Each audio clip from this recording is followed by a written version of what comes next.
Memo bibia kwa ba e de ba emergency Ghana TV so enen so da fufu atwede amponyankopon e de achejen na ebusia mo be kai story bia me de ebe fa akore bia obepie mu e wo fidiem hase ode na asem ebe do Oheneni na asem ode ba ni se ne anti ote ne nchen ye ne yakayaka adie nti akora no be cheche ni nsem mu no ne anti no nso aba ono so keka nsem bi enti ensem ani enkone nkotie mu nsem emra na so hye ne so be subscribe na wa like na wa drop comment nso wo comment section as come ho ne kohwe video no emra. My auntie wasn't in the house and my auntie and I want kasa o maame we wu o maame ewu patran ye be mu ache patran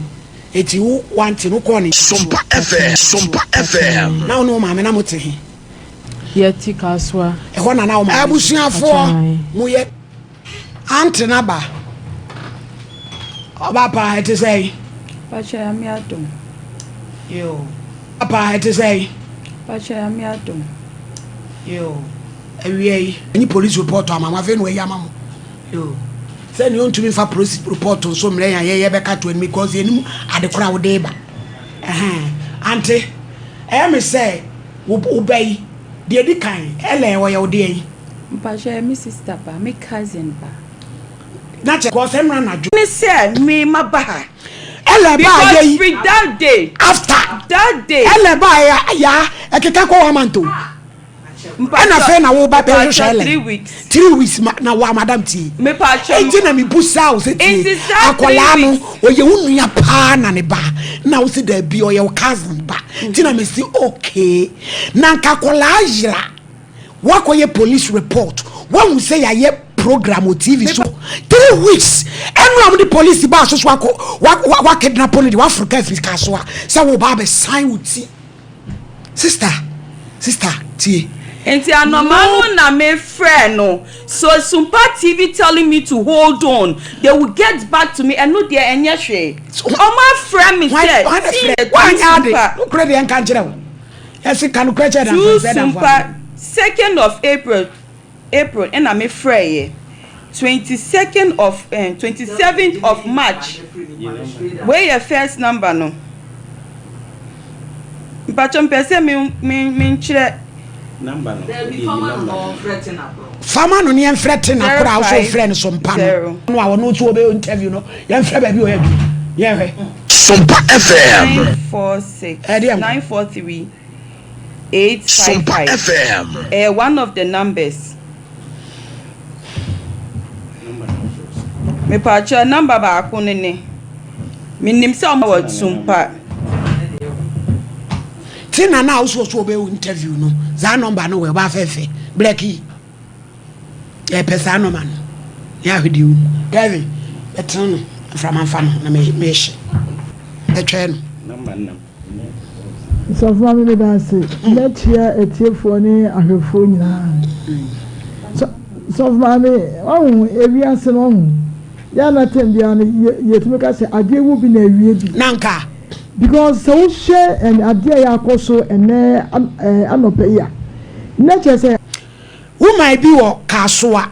ye story be about akola bi a friend Helen or say wo friend say wo ye adwuma wo Sompa ntu be ba be ye interview no kra bi wo mam le be papa interview etina che say nya wo na wo kra na wo friend no there is a mini number cra she picked my number from my page na Facebook na so wo ye adwuma wo Sompa no de etina oye adwuma wo but case me no, akwala ne shrim oh come on guys the last very one na me catch and say Helen baby a odi akwala na to emfa akwala na to obiom ti anu na aye video akwala na to on mo what ne to one what ne hye ho onu ni tade na mo si akwala na ni atade what ne hye ho and what ne to ho ya ta no ma me ya ta ne bra abia bi o ho ayen kan no maladi ya ma presi format no kwa ke kan nsam o ke kan no edu ba bia ayen kan no ka ni pa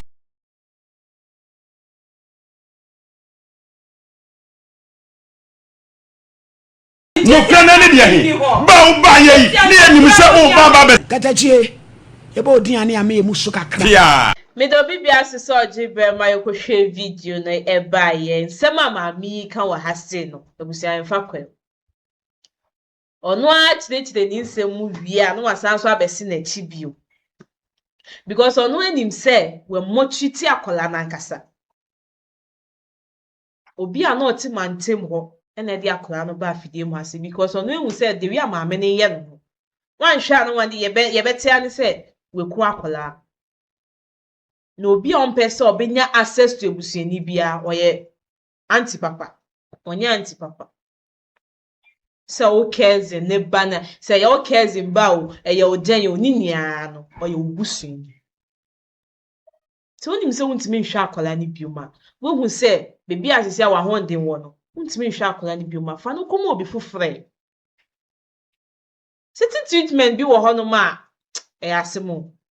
muchiti nkola no some way be like on your bad we are muchiti omo no sometimes no it's too much